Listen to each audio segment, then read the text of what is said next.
वहीं किसान मजदूर संगठन के राष्ट्रीय अध्यक्ष ठाकुर पूरन सिंह सहारनपुर आज सिरोही जिले के दौरे पर रहे। सिरोही पहुंचने पर सिरोही जिले के युवा किसानों ने उनका गर्मजोशी के साथ स्वागत अभिनंदन किया। सिरोही जिला मुख्यालय पर स्थित अतिथि होटल में उनका स्वागत अभिनंदन कार्यक्रम रखा गया, जहां बड़ी संख्या में युवा किसानों ने उनका माला साफा पहनाकर और सिरोही की प्रसिद्ध तलवार भेंट कर स्वागत किया।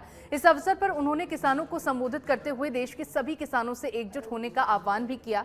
उन्होंने कहा कि सरकार किसान को फसल का मूल्य निर्धारित करने का हक प्रदान करे। हाईवे निर्माण हेतु जो जमीन अवाप्त की जाती है, उन जमीनों के बदले उस हाईवे पर लगने वाले टोल केंद्रों से होने वाले राजस्व संग्रहण में किसानों का हक निश्चित करें। इस दौरान राष्ट्रीय अध्यक्ष पूरन सिंह ने सच बेधड़क से भी खास बातचीत की है।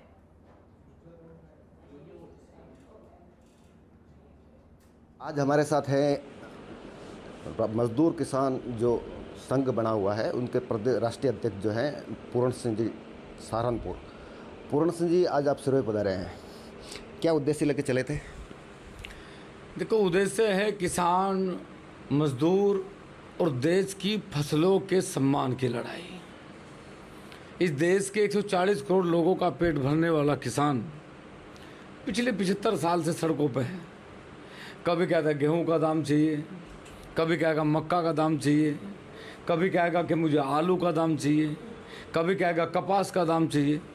और सरकारें हर बार 5 साल में एक वादा उसके साथ करती हैं कि इस बार हमारी सरकार आई तो हम आप लोगों को ये भी फ्री देंगे, ये भी फ्री देंगे, आप लोगों की आय 2 गुना करेंगे। लेकिन उसके बावजूद भी ये किसान बेहाल है, बदहाल है। जो सा किसान कभी उत्तम खेती, मध्यम बाण, तीजे नौकरी, भीख समान का नारा इसी देश में दिया गया, आज हमारे बच्चे, हमारे युवा किसान जमीन और खेती से दूर जाने लग रहे, क्योंकि वो घाटे का सौदा सरकारों की नीतियों के कारण बना। क्या मतलब ऐसा आपका संगठन क्या कर रहा है कि किसानों की जो है आय दुगनी होगी, या किसानों को सम्मान मिलेगा, या किसानों की दाम के तय करने की जो आप जिस प्रकार से बातें करते हो, किस प्रकार से तय करवाओगे आप सरकार से? तो पिछले इतने वर्षों में यदि मैं एक सरकारी कर्मचारी की बात करूं तो 7वें वेतन आयोग तक लगभग 300 गुना ज़्यादा सरकारी कर्मचारी की तनख्वाह बढ़ी, उसका वेतन 300 गुना बढ़ा। लेकिन इसी भारत में यदि मैं 1950 से आज सन 2025 तक की बात करूं तो मात्र 19% किसानों की फसलों के दाम बढ़े। हमारा सरकार से निवेदन है कि वोट गिरने वाला सबसे बड़ा तबका किसान और मजदूर है। वो अपनी फसल का तय नहीं कर सकता और मजदूर किसी कंपनी में, किसी फैक्ट्री में अपनी मजदूरी तय नहीं कर सकता। यहाँ दिलबाग बनाने वाला व्यक्ति ये लिख के आज हमारे और वहीं डीडवाना और आसपास के ग्रामीण क्षेत्रों में मानसून मेहरबान है और बीते कई दिनों से लगातार बरसात का दौर जारी है। लेकिन दूसरी ओर बारिश से कई लोगों का जनजीवन अस्त व्यस्त हो जाता है। डीडवाना के ग्राम ठाकरियावास के ग्रामीण भी पिछले कई दिनों से बारिश से पैदा हुई परेशानियों से जूझ रहे हैं। गांव में हुई बारिश से जगह जगह जलभराव हो गया है। गांव के रास्ते और गलियां तक पानी में डूब पड़े हैं, जिससे ग्रामीणों का घरों से निकलना बहुत मुश्किल भी हो गया है और लोग अपने ही घरों में कैद रहने को मजबूर हो गए हैं। ग्रामीणों की मांग है कि गांव से पानी की जल निकासी करवाई जाए ताकि जलभराव की समस्या से निजात मिल सके। हमारे ठाकरियावास से दुधौली जाने वाली सड़क जो है, उसके दोनों तरफ दक्षिण साइड के मोकलराम जो खातेदार उन्होंने और उत्तर साइड के जीवनराम जो खातेदार उन्होंने सड़क की ज़मीन पर अतिक्रमण कर लिया, डोर लगा दी, बाढ़ लगा दी, जिसकी वजह से झगड़ा हो गया और पानी का भरा हुआ होता। पिछली बार भी हमने 5/8/2024 से माननीय कलेक्टर महोदय को ज्ञापन दिया। उसके बाद में पटवारी गया, ADO डीडवाना वाले गए हैं, PS डीडवाना के गए हैं, ग्राम सेवक जी गए, सबकी रिपोर्ट आई, उन्होंने उनको अतिक्रमण बताया। और पिछली बार जब गए, जब उन्होंने ये कहा था कि अभी हमारी फसल खड़ी, हमारी फसल ख़राब हो जाएगी और जो ही हम फसल उगेड़ लेंगे, उन्हें आएगा उस पर कर लेंगे। लेकिन आज दिन तक वो कोई नहीं। वहीं के लिए आज भी वहाँ पानी भरा हुआ है। गाँव वालों को पशुधन ले जाने में वहाँ PSC सेंटर बना हुआ है। PSC सेंटर में जो मरीजों को जाने आने में बहुत असुविधा हो रही है। इसकी समाधान कराने के लिए हम आज दोबारा फिर 2025 में माननीय कलेक्टर साहब के पास आए हैं, रेडियो साहब को ज्ञापन दिया। हमारा निवेदन ये है कि गाँव वालों की जो उचित मांग है उसका समाधान किया जाए, उसका है जो अतिक्रमण हटाया जाए। और चलिए खबरों में आगे बढ़ते हुए कोटपुतली के बानसूर से बड़ी खबर का रुख करेंगे, जहां बदमाशों ने युवक पर दिन दहाड़े फायरिंग की है। फायरिंग की घटना से इलाके में सनसनी फैली और बदमाशों ने युवक पर 4 से 5 राउंड फायर किए। गंभीर हालत में घायल सुनील को कोटपुतली रेफर किया गया। फायरिंग के बाद बाइक सवार बदमाश मौके से फरार हो गए। दर्जी की दुकान में कपड़े लेने घायल सुनील आया था। पुलिस ने बदमाशों की तलाश शुरू कर दी है। बानसूर के बाईपास रोड की यह घटना बताई जा रही है। तो बदमाशों ने युवक पर 4 से 5 राउंड फायरिंग की है और दिन दहाड़े ये जिस तरह से फायरिंग हुई, लोगों में भी काफ़ी डर का माहौल यहाँ पर छाया हुआ है। फायरिंग की घटना से इलाके में सनसनी फैली हुई है। पुलिस ने हालांकि इस मामले की जांच शुरू कर दी है। तस्वीरों में भी आप देख सकते हैं। और खबर पर ज्यादा जानकारी के लिए मेरे साथ संवाददाता योगेश शर्मा जुड़ गए हैं, उनका रुख कर लेते हैं, उनसे जानकारी हासिल करते हैं। योगेश, फिलहाल क्या अपडेट है इस पूरे मामले में? पुलिस की जो जांच है कहां तक पहुंची है? बिल्कुल अंशिका, अपने दर्शकों को बता दें कि बानसूर में आज दिन दहाड़े करीबन 10 बजे की यह घटना है और बानसूर के अलवर बाईपास रोड की यह घटना है। बदमाश 2 बाइकों पर सवार होकर आते हैं, 4 बदमाश, और चारों के हाथों में और पिस्टल होने की जो सूचनाएं मिल रही हैं। लगातार उस पर जो पीड़ित व्यक्ति था उस पर लगातार गोली चलाते हैं। गोली लगभग उसके 5 से 6 लगी बताई और बताया जा रहा है कि पुलिस ने जो गोलियों के जो खोल बरामद किए हैं, करीबन दर्जन भर गोलियों के गोल बरामद किए गए हैं। और जो मौके के जो पुलिस की ओर से रिएक्ट किया जाता है, जो मौके की जो वारदात को जो रिएक्ट करने को जो टीम है वो मौके पर पहुंच गई है। और पीड़ित व्यक्ति जो सुनील उर्फ टुल्ली, जो ठेकेदार था, शराब का ठेकेदार था, और उसकी इस दौरान मौत हो गई है। और उसका पीएम जो कोटपुतली बीडीएम अस्पताल है उसमें उसका पोस्टमार्टम चल रहा है। और कोशिश यही है कि उनके परिजन इस चीज को लेकर कह रहे हैं कि हम बानसूर उसका पीएम करवाएंगे, लेकिन अभी देखने वाली बात होगी कि वो पीएम कहाँ पे हो पाता है। लेकिन दिन दहाड़े इस तरह की जो वारदात बानसूर में सरेआम देखने को मिल रही है। बानसूर वासियों और ग्रामीणों में दहशत का माहौल है। लगातार इस तरह के बदमाश जो बेखौफ खुले नजर आते हैं और इस तरह की जो घटनाएं को दिन दहाड़े अंजाम देके जाते हैं, कहीं ना कहीं लोगों में एक भय का माहौल है। बिल्कुल सोचने वाली बात है कि दिन दहाड़े इस तरह से फायरिंग हो जाती है और क्योंकि लोग भी रहते हैं, डर का माहौल लोगों में बना हुआ है। पुलिस पूरे मामले में क्या कुछ कह रही है? जो लोग वहां पर मौजूद थे फायरिंग के दौरान, उन लोगों का क्या कहना है? बिल्कुल, जो मौजूदा लोग थे उन्होंने बताया कि इस तरह से जो व्यक्ति आया था अपने टेलर की दुकान पे अपने कपड़े लेने के लिए आया था और पीछे से जो रैकी कर रहे थे बदमाश, 2 बाइकों पर 4 सवार लोग बदमाश आते हैं और एक के बाद वो शूट करते हैं।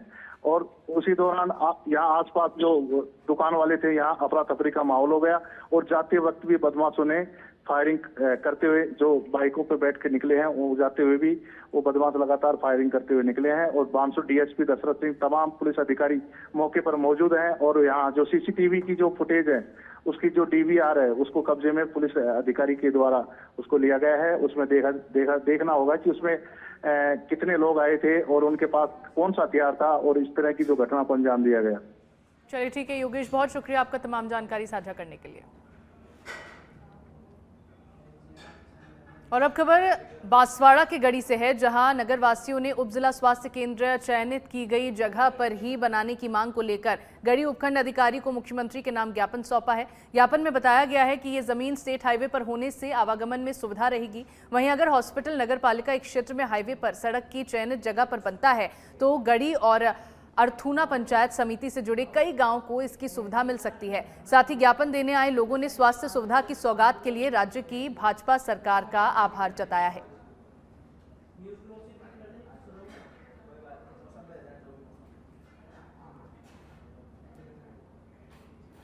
इसी बीच पाली में सूरजपोल चौराहे के पास एक ज्वेलरी शॉप से लाखों रुपए के गहनों पर हाथ साफ कर चोर फरार हो गए, जो करीब 30 किलो चांदी के जेवरात ले गए, जिनकी कीमत करीब 30 लाख रुपए आकी गई है। चोर शॉप की छत पर होकर अंदर गए थे और चोरी की वारदात को अंजाम दिया। यह घटना सीसीटीवी में रिकॉर्ड हो गई। सूचना पर पुलिस मौके पर पहुंची और सीसीटीवी खंगालते हुए इस मामले की जांच अब शुरू कर दी गई है। 10 बजे आया मैं और दुकान खोली मैंने और किशन ने अंदर आके देखा तो पूरा माल बिखरा पड़ा था। देखा तो मैंने कोई चोर आगे दिखता है। फिर मैं आता भाई को फ़ोन किया, मैं जिस दुकान पे आया चोरी हो गई। पापा को फ़ोन किया, मेरी चोरी हो गई, आप जल्दी आओ। फिर मैंने कहा देख तो ऊपर चलते हैं। किसी ने कहा कि भाई अपन डंडा लेके चलते, कोई चोर तो नहीं ऊपर। तो मैंने हमारे रोड वो लेके गए, ये यहाँ से निकला ऊपर देख देते भाई चोर तो ऊपर नहीं है। फिर यहाँ से ऑन कर टीवी ऑन किया, ऊपर जगते देखते भाई पता चला कि खिड़की में से कोई चोर आया, फिर उन्होंने गेट तोड़ा, गेट के साथ मार्बल तोड़ दिया, मार्बल तोड़ के नीचे घुसे और यहाँ के ड्रॉ में जितने भी ये चांदी के बॉक्स पड़े थे यहाँ पे, चैनों के पैलों के सब जो बॉक्स लेके। अब खबर भीलवाड़ा के रायला से है, जहां खदान में डूबने से एक बच्चे की मौत हो गई। खदान में नहाने के दौरान पैर फिसलने से यह हादसा हुआ।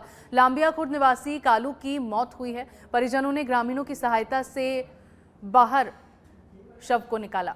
तो लांबिया खुर्द निवासी कालू की मौत हुई है। खदान में डूबने से एक बच्चे की ये मौत का मामला। उदयपुर शहर के बड़गांव थाना क्षेत्र में एक विदेशी युवती के साथ दुष्कर्म का सनसनीखेज मामला सामने आया है। आरोपी युवक पुष्पराज ने पहले युवती को पार्टी के बहाने बुलाया और फिर उसे बहला फुसलाकर अपने किराए के मकान में ले जाकर दुष्कर्म किया। थाना अधिकारी पूरण सिंह राजपुरोहित ने बताया है कि सोमवार देर शाम टाइगर हिल स्थित एक रेस्टोरेंट में फ्रांस की युवती और युवक पुष्पराज की मुलाकात हुई थी, जिसके बाद उसने इस घटना को अंजाम दिया। घटना के बाद युवती की तबीयत बिगड़ने पर वो किसी तरह एक निजी अस्पताल पहुंची। अस्पताल प्रबंधन ने तुरंत पुलिस को सूचना दी। फिलहाल पीड़िता खतरे से बाहर है। जानकारी के मुताबिक फ्रांस की ये युवती 22 जून को दिल्ली से उदयपुर घूमने आई थी। पुलिस ने मामला दर्ज कर लिया है। आरोपी पुष्पराज फरार है, जिसकी गिरफ्तारी के लिए टीमें गठित कर तलाश की जा रही है।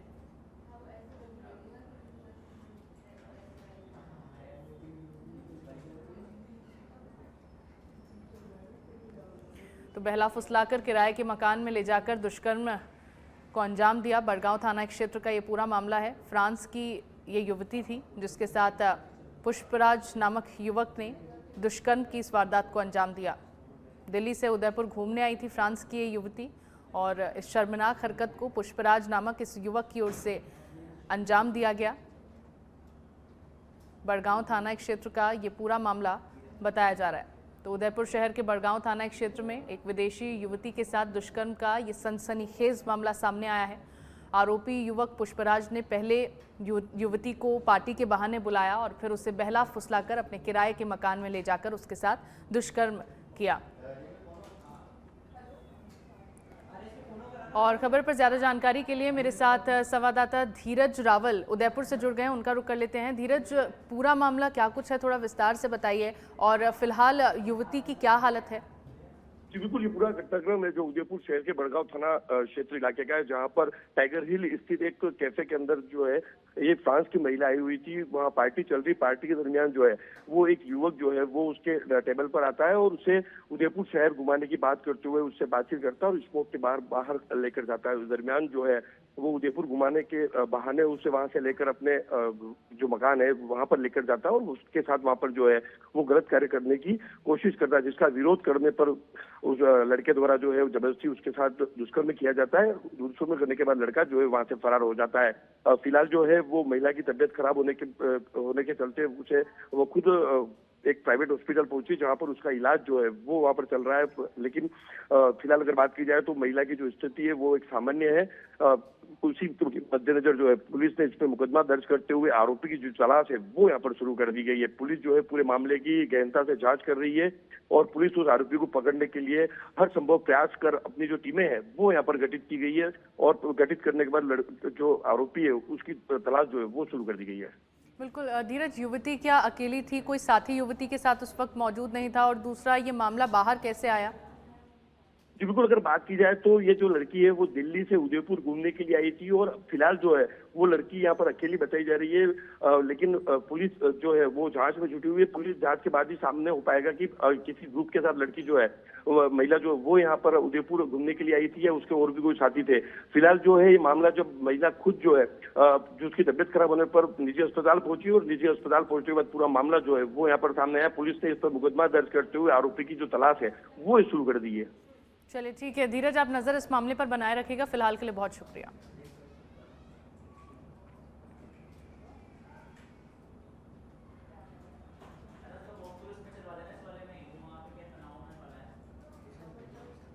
दिल्ली से उदयपुर घूमने आई थी फ्रांस की ये युवती, जहां बहला फुसलाकर किराए के मकान में ले जाकर दुष्कर्म उसके साथ किया।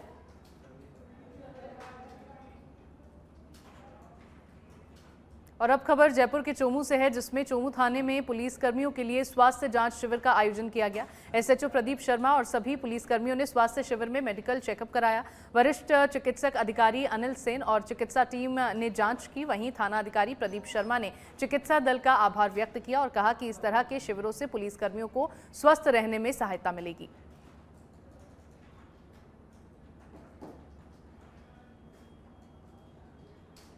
जैसलमेर के रामदेवरा में ग्राम पंचायत मुख्यालय पर राज्य सरकार की तरफ से पखवाड़ा 2025 के तहत शिविर का शुभारंभ किया गया, जिसमें विभिन्न विभागों के सभी कार्मिकों ने एक जगह उपस्थित रहकर ग्रामीणों की समस्याओं का समाधान किया।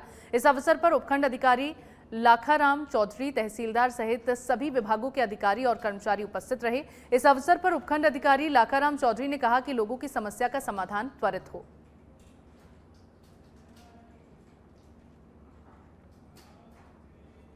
और अब खबर राजसमंद से है, जहां अरुण कुमार हसीजा ने राजसमंद के नए कलेक्टर के रूप में पदभार ग्रहण किया है। हसीजा के पदभार ग्रहण करने के बाद कहा गया कि केंद्र और राज्य सरकार की प्रत्येक योजना से अधिकतम लोगों को लाभान्वित करेंगे। साथ ही राजसमंद के पर्यावरण, झील आदि को संरक्षित रखते हुए पर्यटन के क्षेत्र में विकास को बढ़ावा देंगे। वहीं अरुण कुमार हसीजा ने पदभार ग्रहण करने से पहले से प्रभु श्रीनाथ जी के दर्शन किए थे। सरकार द्वारा जो है दीनदयाल उपाध्याय अंत्योदय संबल अभियान की शुरुआत आज ही हुई है। पखवाड़ा ये चलेगा 15 दिन तक। इसका उद्देश्य ये है कि जो समाज का सबसे निर्धनतम वर्ग है, जो अंत्योदय, जो बिल्कुल ही गरीबी की लाइन में भी बहुत गरीब हैं, तो उन लोगों के लिए जो सरकार की योजनाएं हैं, उन योजनाओं का लाभ उन तक ज़्यादा से ज़्यादा किस प्रकार पहुँचे। विभिन्न विभागों की अलग अलग योजनाएं हैं, उनका अधिकतम लाभ जो निर्धनतम वर्ग है उस तक पहुंचाने के लिए ये अभियान है। तो ये अभियान हर पंचायत। और अब खबर सिरोही के माउंट आबू से है, जहां भारत सरकार और राजस्थान सरकार के संयुक्त प्रयासों से अब पर्वतीय पर्यटन स्थल माउंट आबू को दोहरी सौगात मिलने जा रही है। हाल ही में मंत्री नितिन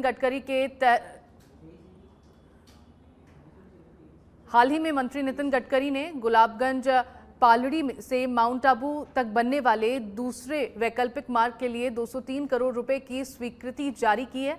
अब तकनीकी अधिकारियों की टीम इस क्षेत्र में आकर सर्वे कर अपना कार्य जल्द ही शुरू कर पाएगी। गुलाबगंज पालड़ी से माउंट आबू तक बनने वाले दूसरे वैकल्पिक स्थान का सांसद लुम्बाराम चौधरी ने सभी विभागों के अधिकारियों के साथ गहन निरीक्षण किया। वहीं अधिकारियों ने उन्हें गुलाबगंज पालड़ी में माउंट आबू तक बनने वाले नए वैकल्पिक मार्ग के बारे में विस्तार से जानकारियां प्रदान की। वन मंत्री महोदय और अधिकारी जो हमारे डीएफओ साहब भी हमारे साथ में विराजे हुए, एसडीएम, वहाँ पर सभी अधिकारियों ने एक पॉजिटिव वे में लेते हुए, जो कि माउंट आबू एक राजस्थान का हिल स्टेशन है और एक विद्युत ऐसी चीज़ है कि वहाँ हर एक चीज़ के लिए ज़रूरत पड़ती है। और हमारे यहाँ माउंट आबू के अंदर कई विदेशी पर्यटक भी आते हैं। ऐसी स्थिति में यहाँ विद्युत की बहुत ज़रूरी थी और विद्युत के लिए अभी जो वन विभाग द्वारा 95 लाख का डिमांड भेजा था, वो डिमांड विद्युत विभाग ने जमा करवा दिया है और वन विभाग द्वारा भी उन्होंने एनओसी जारी हो गई है। इस सड़क को बनाने में 1 साल लगेगा, लेकिन फॉरेस्ट से जो एनओसी प्राप्त करनी है उसके अंदर जो समय अवधि लगेगी वो 1.5 से 2 साल, 1 साल जैसा भी जल्दी होगा, जितना जल्दी होगा हम कराने की कोशिश करेंगे। ये सड़क का जो आकार होगा वो किस तरह का होगा? घुमावदार होगा? सर्पिला आकार होगा। सर्पिला आकार होगा। बीच में बांसवाड़ा जिले के नौगाम गांव में जमीनी विवाद को लेकर 2 पक्षों में चाकूबाजी की घटना का मामला सामने आया है। चाकूबाजी की घटना में एक पक्ष ने दूसरे पक्ष पर चाकू से हमला कर दिया। हमले में महिला सहित 3 लोग घायल हो गए, जिसमें से इलाज के दौरान एक की मौत हो गई है। वहीं घटना को लेकर पुलिस की कार्यशैली पर सवालिया निशान खड़े हो रहे हैं कि 8 दिन पूर्व लिखित रिपोर्ट पर अब तक कोई कार्रवाई क्यों नहीं हुई है। साथ ही मृतक के परिजनों ने पुलिस पर लापरवाही का आरोप भी लगाया है।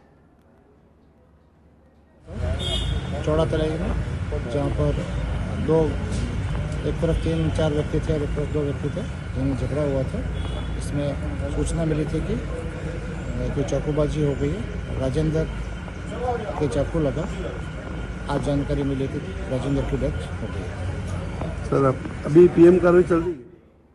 जैसलमेर के रामदेवरा पहुंची राज्य महिला आयोग की सदस्य और पूर्व जिला प्रमुख अंजना मेघवाल ने बाबा रामदेव की समाधि के दर्शन किए और देश प्रदेश में अमन चैन और खुशहाली की कामना को लेकर विशेष रूप से पूजा अर्चना की। जिससे पहले बाबा रामदेव समाधि समिति कार्यालय में उनका स्वागत अभिनंदन भी किया गया। आज बाबा रामदेव से विदेश यात्रा के बाद सकुशल पहुंचने पर उनके दर्शन की आशीर्वाद दिया और सभी के लिए मैंने सुख समृद्धि और देश की विकास और शांति की कामना की। राज्य सरकार का जो काम है जनता से त्रस्त हो चुकी है, लाइट पानी चिकित्सा को लेकर जनता परेशान हो रही है, इसके बारे में क्या कहेंगे? अभी जो है कि सरकारें आती जाती रहती है, अलग पार्टी की रहती है, लेकिन जो हमेशा जो भी सरकार है उसको विशेषकर जो जनता की मूलभूत सुविधाएं